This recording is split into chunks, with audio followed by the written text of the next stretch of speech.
Friends, આજે હું તમારી સાથે શેર કરીશ વ્રત કે ઉપવાસમાં ખાઈ શકાય તેવા ફરાળી થેપલા અને બટેટાની સૂકી ભાજીની રેસીપી. તો આ થેપલાનો લોટ આપણે મસાલા સાથે એવી રીતે બાંધશું કે થેપલા સ્વાદમાં તો ટેસ્ટી બનશે, પણ તે ઠંડા થયા પછી પણ એકદમ સોફ્ટ રહેશે. અને તેની સાથે સૂકી ભાજી આપણે ગુજરાતી સ્વાદ સાથે એકદમ ચટપટી બનાવશું. તો વ્રત કે ઉપવાસમાં એકવાર ચોક્કસથી ટ્રાય કરવા જેવા થેપલા અને સૂકી ભાજી બનાવવાનું શરૂ કરીએ. એકદમ ટેસ્ટી ફરાળી થેપલા બનાવવા મેં અહીંયા 2 વાટકી જેટલો રાજગરાનો લોટ લીધેલો છે. તો આ રીતનો ફરાળી લોટ તમને કોઈ પણ કરિયાણાવાળાની દુકાને ખૂબ જ સહેલાઈથી મળી જશે. તો હવે લોટ બાંધવા માટે મેં અહીંયા 2 નાની સાઇઝના બાફેલા બટેટા લીધેલા છે. તો મેં બટેટાને કુકરમાં બાફીને થોડા ઠંડા કરી લીધેલા છે. હવે તેને ઘરમાં રહેલી કોઈ પણ ખમણીથી સારી રીતે ખમણી લઈએ. તો બટેટાને ખમણવાથી તે એકદમ સારી રીતે લોટમાં ભળી જાય છે. તો મેં બંને બટેટાને ખમણી લીધેલા છે અને કપથી માપીએ તો 1 કપ જેટલું બટેટાનું છીણ છે. તો છે ને એકદમ સહેલું માપ 2 વાટકી લોટ સાથે આપણે તેનાથી અડધું એટલે કે 1 વાટકી જેટલું બટેટાનું છીણ લેવાનું છે. હવે તેમાં 1 મોટી ચમચી જેટલી લીલા મરચાંની પેસ્ટ, સ્વાદ પ્રમાણે સિંધાણું મીઠું, 1 ચમચી જેટલો શેકેલા જીરાનો પાવડર, અડધી ચમચી જેટલો મરી પાવડર અને મેં અહીંયા 2 મોટી ચમચી જેટલું દહીં લીધેલું છે. દહીંને લીધે થેપલા સોફ્ટ થાય છે અને તેનો સ્વાદ પણ એકદમ સરસ આવે છે. સાથે બધા ટેસ્ટને બેલેન્સ કરવા માટે 1 ચમચી જેટલી ખાંડ એડ કરી દઈએ. સાથે અડધી ચમચી જેટલો હળદર પાવડર એડ કરી દઈએ. અહીંયા જો તમે વ્રતમાં હળદર પાવડર ના ખાતા હોય તો તેને સ્કીપ પણ કરી શકો છો. સાથે 2 મોટી ચમચી જેટલા સફેદ તલ અને અડધા કપ જેટલા કોથમીના પાન એડ કરી દઈએ. સાથે 1 મોટી ચમચી જેટલું તેલનું મોણ એડ કરી દઈએ અને બધા જ મસાલાને એકદમ સારી રીતે મિક્સ કરી લઈએ. તો જનરલી થેપલાનો લોટ બાંધતી વખતે આપણે મસાલાને લોટમાં એડ કરીને મિક્સ કરતા હોઈએ છીએ, પણ આ રીતના પહેલા મસાલાને મિક્સ કરવાથી તે એકદમ સારી રીતે લોટમાં ભળી જાય છે અને તેનો સ્વાદ પણ સરસ આવે છે. તો બધી જ વસ્તુ મિક્સ થઈ ગઈ છે. હવે 2 કપ જેટલો રાજગરાનો લોટ એડ કરી દઈએ અને તેને મસાલા સાથે સારી રીતે મિક્સ કરી લઈએ. તો લોટ મસાલા સાથે એકદમ સારી રીતે મિક્સ થઈ ગયો છે અને લોટમાં આ રીતનું થોડું બાઇન્ડિંગ આવવા લાગ્યું છે. તો હવે તેમાં ફક્ત 1 થી 2 ચમચી જેટલું પાણી એડ કરીને લોટને બાંધી લઈએ. તો અહીંયા લોટમાં આપણે થોડું બાફેલું બટેટું અને 1 થી 2 ચમચી જેટલું દહીં એડ કરેલું છે. એટલે લોટ બાંધતી વખતે આપણે વધુ પડતું પાણી એડ નથી કરવાનું, નહીં તો લોટ ઢીલો થઈ જશે અને થેપલા બરાબર નહીં થાય. તો તમે જોઈ શકો છો કે મેં લોટને બાંધી લીધેલો છે. આ રીતનો લોટ બાંધવામાં મારે ફક્ત 3 થી 4 મોટી ચમચી જેટલા જ પાણીની જરૂર પડેલી છે. તો એ તૈયાર થયેલા લોટ ઉપર 1 ચમચી જેટલું તેલ એડ કરીને લોટને એકદમ સારી રીતે સ્મૂથ કરી લઈએ. તો લગભગ 1 મિનિટ જેવું થઈ ગયું છે અને લોટ એકદમ સ્મૂથ થઈને તૈયાર થઈ ગયો છે. તો અહીંયા થેપલાનો લોટ આપણે રાજગરાના લોટ સાથે બાંધેલો છે. તમે તેની જગ્યાએ સિંગાડાનો લોટ, સામાનો લોટ કે પછી કોઈ પણ ફરાળી લોટનો ઉપયોગ કરી શકો છો. સાથે રાજગરાના લોટમાં કોઈ પણ જાતનું બાઇન્ડિંગ નથી હોતું, એટલે આપણે લોટ બાંધતી વખતે તેમાં થોડું બાફેલું બટેટું એડ કરેલું છે, જે લોટમાં એક બાઇન્ડિંગ તો આપશે, સાથે થેપલા ઠંડા થયા પછી પણ એકદમ સોફ્ટ રહેશે. સાથે રાજગરાના લોટમાં કોઈ પણ જાતનો સ્વાદ નથી હોતો, એટલે થેપલાના લોટમાં થોડા ચડિયાતા મસાલા એડ કરવાથી તે એકદમ ટેસ્ટી બને છે. હવે થેપલાને વણવા માટે મીડિયમ સાઇઝનો લુવો લઈ લઈએ અને તેને રાઉન્ડ શેપ આપી દઈએ. હવે આ રીતના બધા જ લુવાને તૈયાર કરી લઈએ. હવે તેને વણવા માટે પાટલા ઉપર રાખી દઈએ અને તેની ઉપર થોડો કોરો લોટ સ્પ્રિંકલ કરીને વેલણની મદદથી પતલું થેપલું વણી લઈએ. તો આ થેપલા આપણે રાજગરાના લોટ સાથે બનાવીએ છીએ, એટલે વણતી વખતે જો થેપલું કિનારીથી થોડું ફાટે તો તેને હાથની મદદથી સરખું કરી લેવું. તો મેં થેપલાને વણી લીધેલું છે. હવે વણાયેલા થેપલા ઉપર રહેલા કોરા લોટને આ રીતના હાથની મદદથી દૂર કરી લઈએ અને હવે આ રીતના બધા જ થેપલાને વણી લઈએ. હવે ગરમ તવા ઉપર થેપલાને શેકવા માટે રાખી દઈએ. તો 2 થી 3 મિનિટ પછી થેપલાને પલટાવી દઈએ. તો ઉપરની બાજુએ આ રીતના ડિઝાઇન આવે એટલે થેપલાને શેકવા માટે તેની ઉપર થોડું તેલ કે ઘીને લગાવી દઈએ અને હવે તેને બંને બાજુથી શેકી લઈએ. તો લગભગ 2 મિનિટમાં જ આપણું થેપલું એકદમ સારી રીતે શેકાઈ ગયું છે.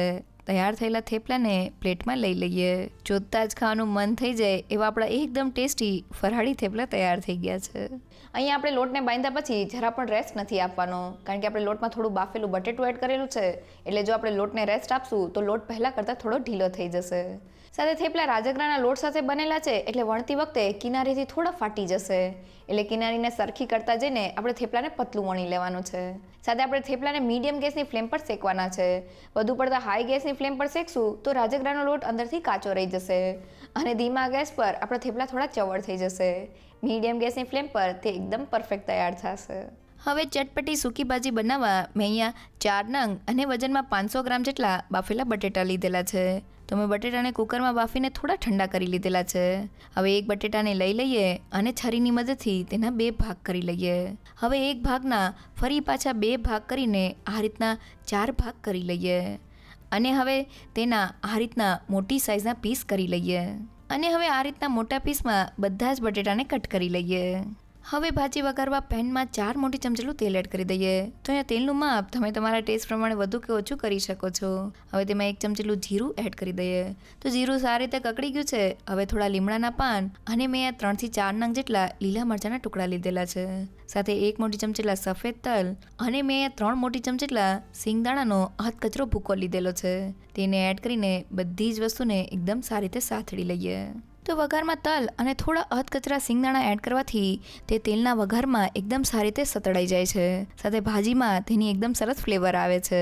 તો બધી જ વસ્તુ સારી રીતે સતળાઈ ગઈ છે. હવે મસાલા એડ કરતા પહેલા ગેસની ફ્લેમ લો કરી દઈએ અને મસાલામાં સ્વાદ પ્રમાણે સિંધાણું મીઠું અને મેં 1/4 ટીસ્પૂન જેટલો તજ લવિંગનો પાવડર લીધેલો છે.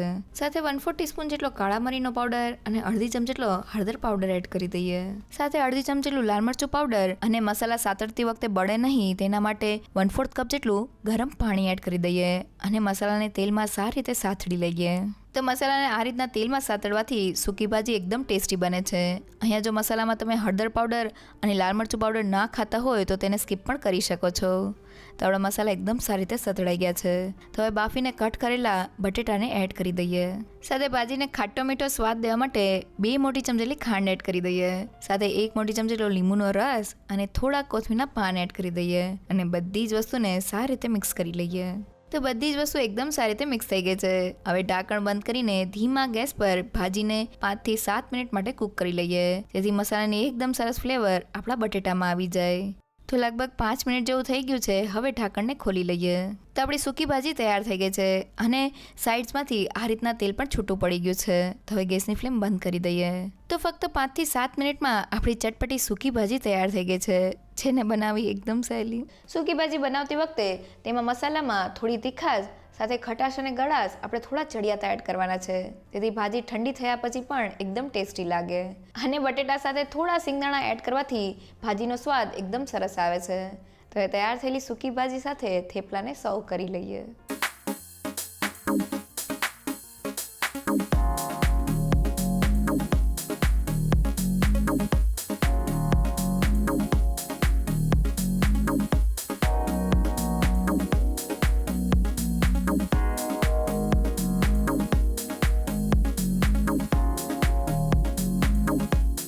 વ્રત કે ઉપવાસમાં એક સરખા ફરાળથી કંઈક અલગ એકવાર ચોક્કસથી ટ્રાય કરવા જેવા ફરાળી થેપલા અને સૂકી ભાજીની રેસીપી જો તમને ગમી હોય તો મને કમેન્ટ સેક્શનમાં જરૂરથી કહેજો. સાથે મારા વિડીયોને લાઇક અને ફ્રેન્ડ્સ અને ફેમિલીમાં શેર કરજો અને મારી ચેનલને સબસ્ક્રાઈબ કરવાનું ના ભૂલશો. તો ફરી મળીએ એક નવી રેસીપી સાથે.